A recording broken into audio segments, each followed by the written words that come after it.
Hello दोस्तों, डर की दुनिया में आपका स्वागत है। दोस्तों, अगर आप इस चैनल पे नए हो तो चैनल को सब्सक्राइब कर लीजिए और जाके हमारी दूसरी कहानियाँ जरूर देखें और सुनें। आप लोगों को बहुत मज़ा आएगा। साथ ही साथ डिस्क्रिप्शन में हमारी ईमेल आईडी का लिंक है। अगर आप में से कोई हमें अपनी कहानी भेजना चाहता है तो इस लिंक पे क्लिक करके हमें अपनी कहानियाँ भेज सकता है। तो चलिए बढ़ते हैं कहानी की ओर। रोहन एक शहर में रहता था और उसे एडवेंचर बहुत पसंद था। वो भूत प्रेत वाली कहानियों पर बिल्कुल यकीन नहीं करता था। एक दिन उसके दोस्त अमित ने उसे एक सुनसान सड़क के बारे में बताया। यहाँ रात में एक औरत सफ़ेद साड़ी में दिखती थी।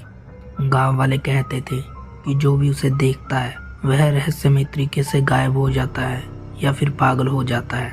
रोहन ने इसे मजाक समझा और अमित से कहा, मैं आज रात वहाँ जाऊँगा और देखूंगा सच में कुछ होता है या नहीं। रात के ठीक 12 बजे रोहन अपनी बाइक लेकर उस सुनसान सड़क पर गया। चारों ओर घना अंधेरा था, सिर्फ उसकी बाइक की हेडलाइट चल रही थी। सड़क के दोनों ओर घने पेड़ थे जिनकी शाखाएं ऐसे हिल रही थी जैसे कोई फुसफुसा रहा हो। जैसे ही रोहन थोड़ा आगे बढ़ा उसे अचानक ठंड महसूस होने लगी। जबकि मौसम गर्म था, उसकी बाइक अचानक बंद हो गई। उसने कई बार किक मारी लेकिन इंजन चालू नहीं हुआ। तभी उसने सड़क के किनारे एक परछाई देखी। एक लंबी पतली आकृति सफेद कपड़ों में लिपटी हुई। वह औरत धीरे धीरे उसकी तरफ बढ़ रही थी। उसके पैर जमीन से ऊपर थे और वो हवा में तैर रही थी। उसे देखकर रोहन का शरीर कांपने लगा। उसने अपनी बाइक छोड़कर भागने की कोशिश की लेकिन उसके पैर जैसे जमीन से चिपक गए हों। अब वह औरत उसके करीब आ गई थी। उसका चेहरा देखने पर रोहन की चीख निकल गई। उसकी आंखें लाल थी और उसका चेहरा पूरा जला हुआ था। अगली सुबह गांव वालों को रोहन बेहोश पड़ा मिला। उसकी आंखें खुली थी लेकिन वो कुछ बोल नहीं रहा था। जब उसे होश आया तो वे लगातार बस एक ही बात दोहराए जा रहा था, वो आ रही है, वो आ रही है, मुझे बचाओ। उस दिन के बाद रोहन पागल हो गया। डॉक्टरों ने कई बार उसे ठीक करने की कोशिश की लेकिन वो रात होते ही डर के मारे कांपने लगता और बस वही शब्द दोहराने लगता। रोहन को गांव वाले शहर के एक बड़े मानसिक अस्पताल में भर्ती करा चुके थे लेकिन उसकी हालत में कोई सुधार नहीं हो रहा था। वो बस एक ही चीज दोहराए जा रहा था, वो आ रही है, वो आ रही है। डॉक्टर उसकी मानसिक स्थिति का कारण नहीं समझ पा रहे थे। एक रात जब अस्पताल में सब सो रहे थे, रोहन अपने कमरे में अकेला था। सीसीटीवी कैमरा में देखा गया कि आधी रात में उसके कमरे की खिड़की अपने आप खुल गई। ठंडी हवा के झोंके के साथ ही कमरे का तापमान अचानक गिर गया। फिर अचानक रोहन जोर से चीखने लगा जैसे कोई उसे खींच रहा हो।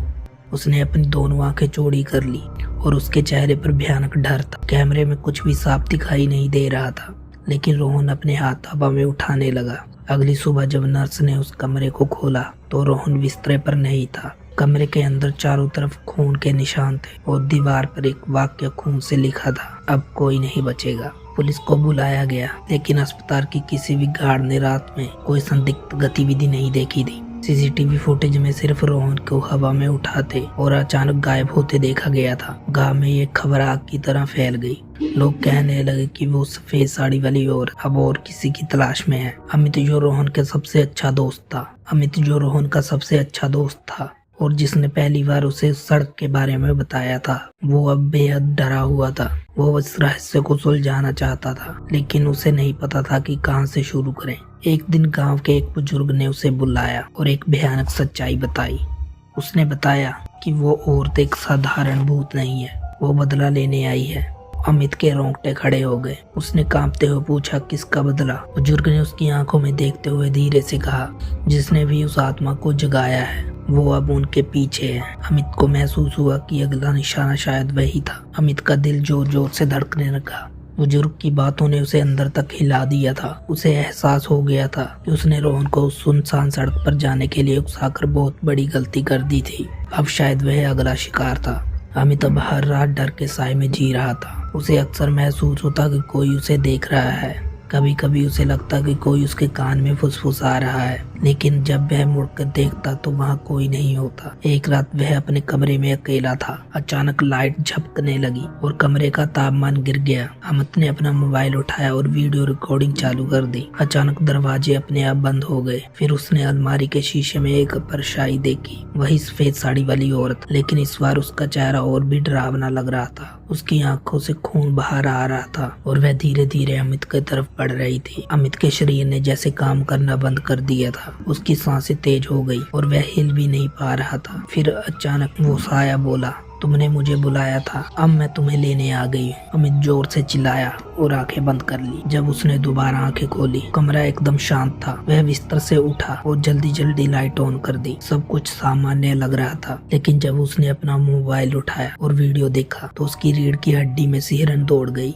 वीडियो में वही औरत थी। वो परछाई की तरह खड़ी हुई उसकी तरफ इशारा कर रही थी, लेकिन सबसे डरावनी बात यह थी कि वीडियो के अंत में सिर्फ 2 शब्द चमक रहे थे, अब बारी तुम्हारी है। अमित के हाथ पैर सुन पड़ चुके थे। उसकी धड़कन इतनी तेज थी कि उसे लग रहा था कि उसका दिल कभी भी बाहर आ जाएगा। उसने डरते डरते वीडियो दोबारा चालू किया, लेकिन इस बार स्क्रीन पर सिर्फ अंधेरा था, जैसे किसी ने सबूत मिटा दिए हों। उसे समझ नहीं आ रहा था कि यह उसका भ्रम था या सच में कुछ अजीब हो रहा था, लेकिन अब उसे यकीन हो गया था कि वह वापस आ चुकी है और अगला निशाना वही था। अमित ने उस रात गांव छोड़ने का फैसला किया। उसने जल्दी जल्दी अपना सामान पैक किया, डर से कांपते हुए, और शहर जाने के लिए रात की आखिरी बस पकड़ ली। बस में मुश्किल से 4-5 लोग थे। वह सबसे पीछे जाकर बैठ गया और घबराते हुए खिड़की के बाहर देखने लगा। बस धीरे धीरे गांव से निकल रही थी, लेकिन जैसे ही वह सुनसान सड़क के पास पहुंची, बस अचानक रुक गई। ड्राइवर ने इंजन को दोबारा चालू करने की कोशिश की, लेकिन कुछ भी नहीं हुआ। तभी बस के अंदर की लाइट तेजी से झपकने लगी। अमित के पास बैठा बुजुर्ग यात्री ने सहमते हुए कहा, फिर वही होने वाला है। अमित ने घबरा कर पूछा, क्या होने वाला है? बुजुर्ग ने उसकी आंखों में देखा और कांपते हुए बोला, हर बार जब कोई इंसान सड़क से भागने की कोशिश करता है तो वह उसे पकड़ लेती है। तभी बस के बाहर सड़क के किनारे सफेद साड़ी में एक आकृति खड़ी दिखी।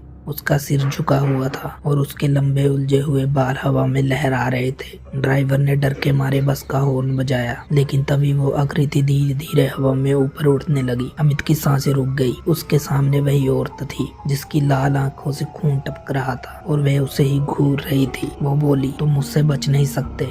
एक ठंडी गूंजती हुई आवाज बस के अंदर फैल गई। अचानक बस के सारे दरवाजे अपने आप खुल गए और हवा में इतनी ठंड हो गई कि सबके शरीर जमने लगे। यात्री डर के मारे चीखने लगे, लेकिन अमित की आवाज उसके गले में ही अटकी रह गई और फिर एक जोरदार झटके के साथ बस की सारी लाइट्स बंद हो गई। अगली सुबह गांव के लोग सड़क के किनारे रुकी हुई बस के पास पहुंचे। बस में कोई यात्री नहीं था।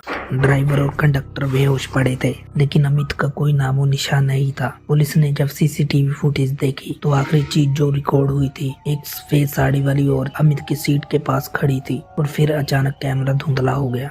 आज भी जो भी उस सड़क से गुजरता है उसे रात में एक हल्की सी परछाई दिखती है और कभी कभी एक धीमी फुसफुसाहट सुनाई देती है, तुम मुझसे नहीं बच सकते।